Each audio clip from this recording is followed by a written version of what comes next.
औपचारिक तौर पर जनसुराज से जुड़ने के बाद उन्होंने कहा कि वो प्रशांत किशोर के विचारों से प्रभावित होकर इस पार्टी से जुड़ गए हैं। प्रशांत किशोर के सामने उन्होंने और क्या कहा, वो सुनिए। बिहारियों को बाहर जाकर मजदूरी करने पर विवश कर दिया, क्योंकि उचित शिक्षा की व्यवस्था नहीं। तो जो इस सिस्टम को बदलने के लिए निकले हैं आदरणीय प्रशांत जी, हम लोग उनके साथ हैं। रितेश के साथ हिमाचल प्रदेश कैडर के पूर्व आईपीएस अधिकारी जयप्रकाश सिंह भी जनसुराज में शामिल हो गए हैं।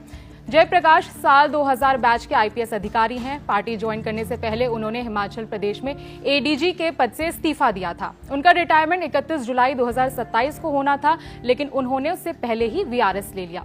जयप्रकाश सिंह मूल रूप से बिहार के छपरा के रहने वाले हैं। बीए एलएलबी के बाद उन्होंने यूपीएससी की तैयारी की। साल 2000 में उन्होंने यूपीएससी सिविल सर्विसेज की परीक्षा में सफलता हासिल की और आईपीएस के पद के लिए चुने गए। उन्हें हिमाचल कैडर मिला और अब खबर है कि जनसुराज के टिकट पर छपरा सीट से चुनाव लड़ सकते हैं। पार्टी ज्वाइन करने के बाद उन्होंने क्या कहा, वो सुनिए।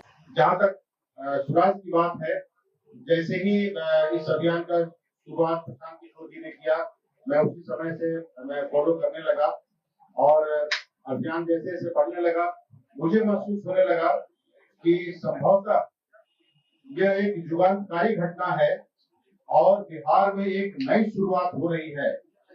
मैं राजनीति शास्त्र का विद्यार्थी रहा हूँ, मुझे महसूस होने लगा कि संभवतः ये महात्मा गांधी के दांडी मार्च जैसा है। चले थे गांधी जी कुछ लोगों के साथ, धीरे धीरे कारवां बनता गया और बाद में बहुत बड़ा आंदोलन खड़ा हो गया।